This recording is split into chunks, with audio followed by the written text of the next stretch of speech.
Annyeong yorobun, di vlog kali ini aku bakal ajak kalian untuk menilik keselarasan budaya dan agama yang beragam di Yogyakarta. Perjalanan aku kali ini merupakan salah satu project field trip dalam mata kuliah multikulturalisme jurusan Bahasa dan Kebudayaan Korea UGM loh. Dimulai dari pagi hari, kita udah disuruh berkumpul nih sama dosen kita. Di sini kita lagi dengerin penjelasan dosen terkait field trip kita. Semua mahasiswa ngerasa excited banget buat perjalanan kali ini karena kita bakal naik bus bareng-bareng untuk ke sana. Pemberhentian pertama kita yaitu Gereja Katolik Hati Kudus Tuhan Yesus Ganjuran. Hal pertama yang aku rasain pas masuk ke sini yaitu adem banget rasanya.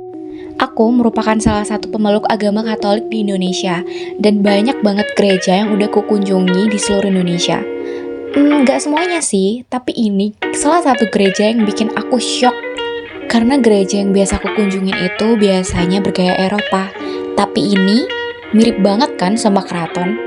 Bukan cuman itu, tapi di gereja ini juga ada candi loh. Gimana sih gereja kok ada candi ya? Jadi candi ini dalamnya berisi patung Yesus. Biasanya digunakan untuk berdoa, berdevosi, dan juga bermeditasi. Emang apa sih gunanya ada patung Yesus di dalam candi ini? Sama kayak patung-patung lainnya, dalam agama Katolik, patung itu digunakan sebagai sarana untuk berdoa umatnya. Dan candi ini merupakan salah satu bentuk inkulturasi. Ornamen Hindu Jawa yang sangat terlihat berikutnya adalah patung Yesus yang berada di dalam altar. Biasanya dalam gereja Katolik, patung Yesus dan Bunda Maria itu ada di sebelah kanan dan kiri altar. Sang Mahaprabu Yesus Kristus Pangeraning Para Bangsa. Bahkan nama yang menarik ini pun diberikan sesuai dengan konsep gereja Ganjuran ini. Sedikit tentang sejarah ini yang diceritakan oleh Pak Heri yang merupakan salah satu petugas sekretariat gereja. Jadi, gereja ini tidak terlepas dari penyebaran agama Katolik yang ada di Indonesia. Biasanya penyebaran agama Katolik menggunakan istilah misionaris. Namun berbeda dengan gereja ini dibangun oleh keluarga Smutser yang merupakan pengusaha Belanda yang mendirikan pabrik gula di Yogyakarta. Awalnya keluarga ini mendatangkan romo atau pastor yang berasal dari gereja lain. Namun sesuai berjalannya waktu, gereja ini akhirnya dibangun.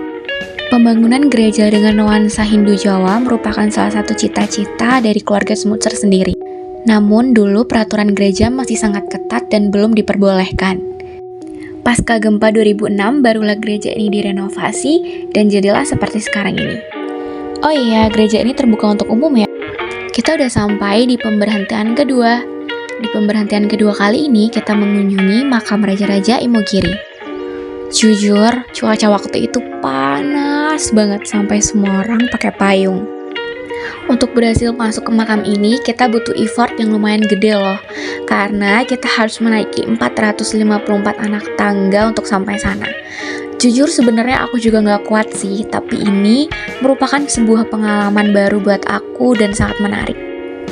Menurut salah satu abdi dalam yang ada di sana, makam ini dibangun oleh Sultan Agung yang merupakan raja yang terkenal atas keberhasilannya membangun Mataram Islam.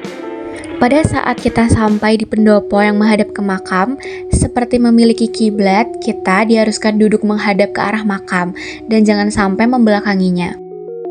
Ada kisah menarik yang buat aku sedikit tercengang. Jadi ini merupakan nasib seorang pengkhianat bernama Tumenggung Indranoto yang merupakan tentara Mataram yang berkhianat. Ia dihukum pancung menjadi 3 bagian.